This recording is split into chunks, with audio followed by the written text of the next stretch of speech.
প্রিয় দর্শক, ইরানের বুকে এক নতুন ইতিহাস। বিশ্ব রাজনীতির অন্যতম প্রভাবশালী এবং দীর্ঘ 3 দশকেরও বেশি সময় ধরে ইরানের হাল ধরা সর্বোচ্চ নেতা আয়াতুল্লাহ আলী খামেনির শেষ বিদায়কে কেন্দ্র করে এই মুহূর্তে তোলপাড় পুরো বিশ্ব। দীর্ঘ প্রতীক্ষা আর নানামুখী জল্পনা কল্পনার অবসান ঘটিয়ে অবশেষে আনুষ্ঠানিকভাবে ঘোষণা করা হয়েছে তার জানাজা এবং দাফন প্রক্রিয়ার চূড়ান্ত সময়সূচি। ধারণা করা হচ্ছে ইতিহাসের অন্যতম বৃহত্তম এই জানাজায় অংশ নিতে পারে প্রায় 2 কোটিরও বেশি মানুষ।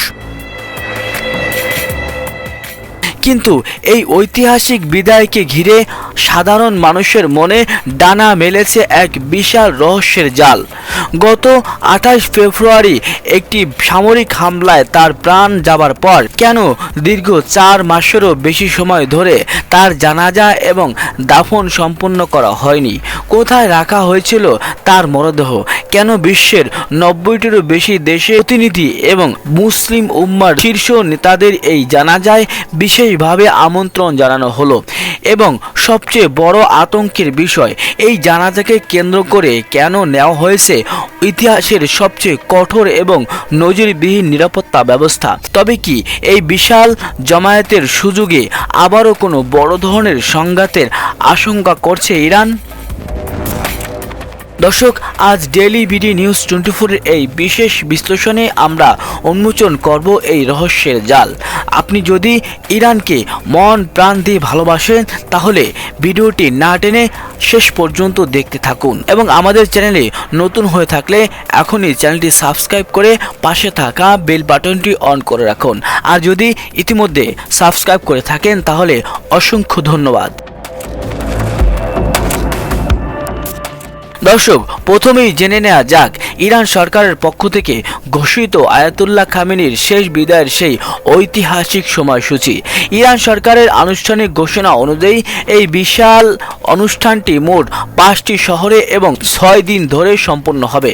প্রথমত 4 ও 5 জুলাই রাজধানী তেহরানের ইমাম খামেনি মোসাল্লা প্রাঙ্গণে সর্বসাধারণের জন্য শ্রদ্ধা নিবেদনের জন্য মরদেহ রাখা হবে। 5 জুলাই সেখানেই অনুষ্ঠিত হবে প্রধান নামাজের জানাজা। একই সাথে ইমাম হোসেন স্কোয়ার থেকে আজাদি স্কোয়ার পর্যন্ত প্রায় 10 কিলোমিটার দীর্ঘ এক বিশাল শোক মিছিলের আয়োজন করা হয়েছে। এই 3 দিন তেহরানে সাধারণ ছুটি ঘোষণা করা হয়েছে। এরপরে 7 জুলাই তেহরানের আনুষ্ঠানিকতা শেষে মরদেহ নিয়ে আসা হবে শিয়া ইসলামী শিক্ষার প্রধান কেন্দ্র পবিত্র কোম শহরে। এরপরে 8 জুলাই ইরান থেকে তার মরদেহ নিয়ে যাওয়া হবে প্রতিবেশী দেশ ইরাকের পবিত্র শহর নাজাফ এবং কারবালায়।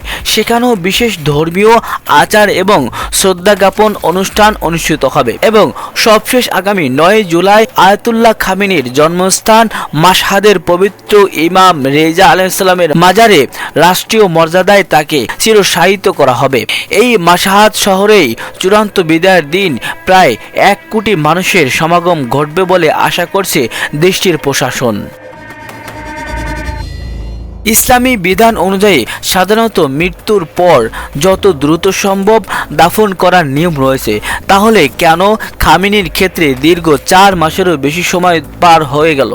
কেন তার মরদেহ এতদিন দাফন করা হয়নি? এটি কি কোনো রাজনৈতিক গোপনীয়তা, নাকি এর পেছনে ছিল অন্য কোনো গভীর কৌশল? আন্তর্জাতিক বিশ্লেষক এবং ইরান কর্তৃপক্ষের দেওয়া তথ্য অনুযায়ী এর পেছনে মূলত 3টি বড় ধরনের কারণ রয়েছে। প্রথমত, গত 28 ফেব্রুয়ারি যখন এই ঘটনাটি ঘটে তখন মধ্যপ্রাচ্যে এক চরম যুদ্ধ অবস্থা বিরাজ করছিল। ইরানের আকাশসীমা এবং মার্কিন নিরাপত্তা ব্যবস্থা তখন মারাত্মক ঝুঁকির মধ্যে ছিল। এই অবস্থায় কোটি কোটি মানুষের এক জায়গায় জড়ো হওয়া মানে ছিল নতুন কোনো বড় দুর্ঘটনাকে আমন্ত্রণ জানানো। তাই দেশ ও জনগণের নিরাপত্তার স্বার্থেই এই সিদ্ধান্ত পিছিয়ে দেওয়া হয়েছে। দ্বিতীয়ত, এত দীর্ঘ সময় মরদেহ কিভাবে অক্ষত রাখা হলো তা নিয়ে অনেকের মনে প্রশ্ন রয়েছে। ইরান সরকার অত্যন্ত আধুনিক এবং বিশেষায়িত মেডিকেলের প্রযুক্তির মাধ্যমে এবং নিয়ন্ত্রিত তাপমাত্রায় বিশেষ হিমাগারে তার মরদেহ সম্পূর্ণ সুরক্ষিত এবং অক্ষত অবস্থায় রেখেছিল, যা এ ধরনের রাষ্ট্রীয় জরুরি পরিস্থিতিতে ব্যবহৃত করা হয়ে থাকে। তৃতীয়ত, ইরান কর্তৃপক্ষ স্পষ্ট জানিয়েছে যুদ্ধ, সাময়িক যুদ্ধবিরতি এবং পরবর্তীতে মার্কিন যুক্তরাষ্ট্র ও অন্যান্য পক্ষের সাথে কূটনৈতিক প্রক্রিয়ার জটিলতার কারণেই এই দাফন বিলম্বিত হয়েছে। বর্তমানে পরিস্থিতি কিছুটা স্থিতিশীল এবং আন্তর্জাতিকভাবে একটি সমঝোতার পরিবেশ তৈরি হওয়ায় এই সময়টিকে জানাজার জন্য সবচেয়ে অনুকূল মনে করেছে ইরান। আয়াতুল্লাহ খামেনির এই জানাজা কেবল একটি ধর্মীয় আচার নয়, বরং এটি বর্তমান বিশ্বের এক বিশাল রাজনৈতিক শক্তির মহড়া হতে যাচ্ছে। ইরান সরকারের পক্ষ থেকে জানানো হয়েছে, বিশ্বের 90টিরও বেশি দেশ এবং বিভিন্ন ধর্মের ধর্মীয় নেতারা এই শেষকৃত্যে অংশ নেওয়ার জন্য নিজেদের আগ্রহ ও প্রস্তুতির কথা আনুষ্ঠানিকভাবে নিশ্চিত করেছেন। এর মধ্যে 30টিরও বেশি দেশের উচ্চ পর্যায়ের রাষ্ট্রীয় প্রতিনিধি দল সরাসরি তেহরানের উপস্থিত থাকছেন। দর্শক, এবার জেনে নেওয়া যাক মুসলিম বিশ্বের কোন কোন দেশ বা প্রতিনিধি এতে অংশ নিচ্ছেন। কূটনৈতিক সূত্র অনুযায়ী Qatar, Oman, Iraq, Syria, Lebanon, Pakistan সহ মধ্যপ্রাচ্য ও এশিয়ার বহু মুসলিম দেশের শীর্ষ প্রতিনিধিরা এতে যোগ দিচ্ছেন। এমনকি বাংলাদেশের পক্ষ থেকেও জাতীয় সংসদের স্পিকার মেজর হাফিজ উদ্দিন আহমেদ এবং জামায়াত ইসলামের একটি উচ্চ পর্যায়ের সংসদীয় প্রতিনিধি দল এই রাষ্ট্রীয় শোক অনুষ্ঠানে অংশ নিতে ইরান সফরে যাচ্ছেন। বিশ্লেষকরা বলছেন, ইরান এই জানাজার মাধ্যমে বিশ্বকে দেখাতে চায় যে এত বড় সংকটের পরও তারা একাকী নয়। মুসলিম বিশ্ব এবং আন্তর্জাতিক সম্প্রদায়ের একটি বিশাল অংশ এখনও ইরানের পাশে রয়েছে। এটি মূলত পশ্চিমাদের এবং তাদের বিরোধীদের প্রতি ইরানের একটি পরোক্ষ কূটনৈতিক বার্তা। দর্শক, এবার আসা যাক সবচেয়ে বড় এবং আশঙ্কাজনক প্রশ্নটিতে, কেন এই জানাজাকে কেন্দ্র করে এত নজিরবিহীন নিরাপত্তার কড়াকড়ি? তবে কি আবারও কোনো বিমান হামলা বা নাশকতার ভয় করছে? ইতিহাস ঘাটলে দেখা যায় 1989 সালে আয়াতুল্লাহ খোমেনির জানাজায় কিংবা 2020 সালে জেনারেল কাসেম সোলেমানির জানাজায় অতিরিক্ত ভিড়ের কারণে বড় ধরনের ঘটনা ও প্রদলিত হওয়ার ঘটনা ঘটেছিল। ইরান প্রশাসন এবার সেই ইতিহাসের পুনরাবৃত্তি যাতে না হয় সেই চেষ্টাই করছে। তবে এর চেয়ে বড় কারণ হলো বাহ্যিক নিরাপত্তা।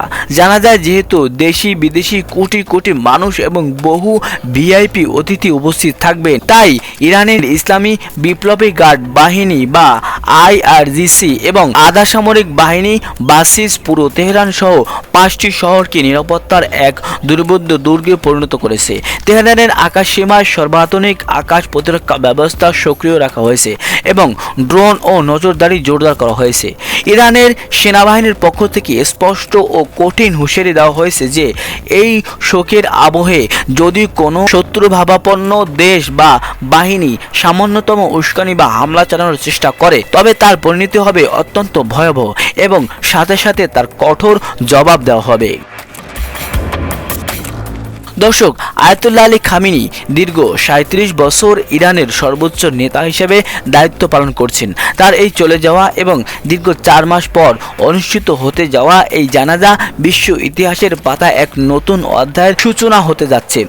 একদিকে কোটি ভক্তের চোখের জল, অন্যদিকে মধ্যপ্রাচ্যের উত্তপ্ত ভূ রাজনীতি, সব মিলিয়ে আগামী 4 থেকে 9 জুলাই পুরো বিশ্বের চোখ থাকবে ইরানের উপর। দর্শক, আপনার কি মনে হয় এই বিশাল জানাজা ও বিশ্ব নেতাদের উপস্থিতি কি মধ্যপ্রাচ্যের রাজনীতিতে ইরানের অবস্থানকে আরও শক্তিশালী করবে?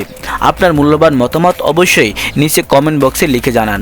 ভিডিওটি ভালো লাগলে একটি লাইক দিন এবং বন্ধুদের সাথে শেয়ার করুন। বিশ্ব রাজনীতির এমন সব রোমাঞ্চকর ও তথ্যবহুল বিশ্লেষণ সবার আগে পেতে চোখ রাখুন ডেইলি বিডি নিউজ 24-এর পর্দায়।